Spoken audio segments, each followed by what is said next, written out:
Today, I will be talking to you about heart attacks. Heart attacks are very scary and they happen to anybody at any age. And the more we are seeing and looking around us, we can see that it's not necessarily for people above 50. Today, youngsters in their 30s and 40s are getting heart attacks.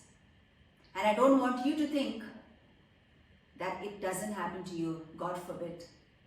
My father was only 51 when he died of a heart attack.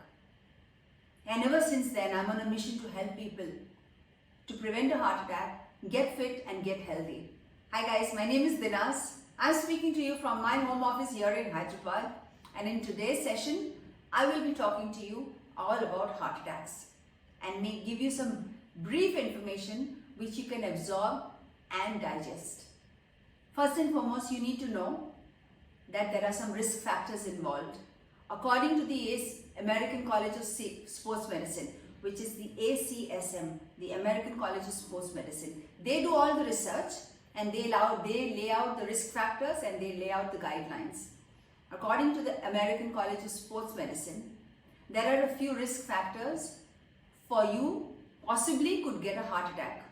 Number one, men above the age of 45 could possibly get a heart attack. Women above the age of 55. Diabetes, blood pressure, smoking, stress, people leading a sedentary life, which means you're sitting at your desk for more than 8 hours, is also a reason that you could get a heart attack.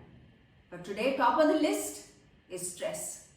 If you're leading a stressful life and you're leading a sedentary life, I want you to know that there is a huge possibility that you are at risk of getting a heart attack. And you need to know everything about it so that you can take adequate action to prevent a heart attack. So what exactly is a heart attack? Heart is a very small muscle. It pumps blood. I'll make it very simple for you. It pumps blood. Bad blood goes in and good blood comes out. And it goes into our body. And again, the bad blood from the muscles, working muscles, goes into the heart, gets purified and sends it back to the blood.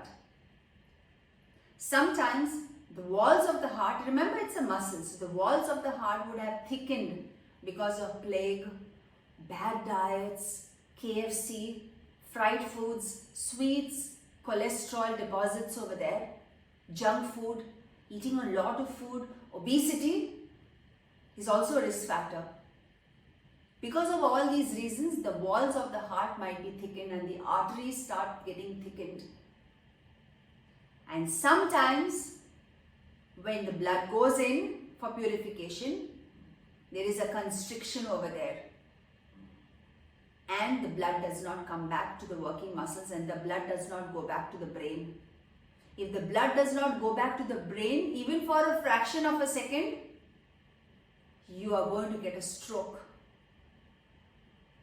And if the blood does not flow in and out of the heart freely, the heart stops working for a brief second, and that is called a heart attack.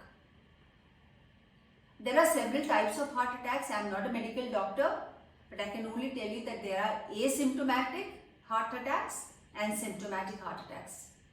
The asymptomatic heart attacks are scary because you don't have a symptom and you suddenly drop dead. And we've seen a lot of people. A lot of people have gone to bed in the night and have never woken up because they had a silent heart attack. But a lot of people have symptoms like chest pain, breathlessness, tightness, nausea, dizziness. So if you know somebody around you who's going through this indigestion, who's going through these symptoms, you immediately need to take them to a doctor. If you are not a doctor and if you don't have a doctor around you and if you don't know how to do CPR, either throw them in a car and take them to a hospital or get an ambulance ASAP and take them to the hospital and let the hospital deal with the situation. So therefore it is very important for you to look after yourself so that you don't get a heart attack. But you need to be aware that these things can happen to anyone at any age. And therefore, it's important for you to change your lifestyle. Wake up, guys, wake up. When are you going to wake up? When you get a heart attack? No. Start exercising on an everyday basis. Again, according to the American College of Sports Medicine, you need to do minimum 3 days a week workouts for 45 minutes to prevent a heart attack. You need to get your heart rate up and work at a certain intensity to prevent a heart attack. You need to work on your muscles. You need to work on your stress. You need to work on your mind. The mind plays a major role because stress is a huge factor. It's a silent factor and not many people are aware of it. And to avoid stress, to prevent stress or to deal with it, you need to have a very strong mind. And programming your mind on a day-to-day basis is very important. The right kind of meditation, the right kind of visualizations, the right kind of techniques to let go. When you learn these right kind of techniques to let go, you will be able to deal with this in a better manner. So don't take this lightly. Don't think, when my father died at the age of 51 and I was just a young girl, we didn't think that heart attacks would happen in our homes. He did not know that he would have a heart attack at the age of 51. So therefore it is important for you to take adequate action, prevent a heart attack, and if someone is getting a heart attack around you, get them to a doctor immediately. Look after yourselves, guys, because it's your body and it's your heart.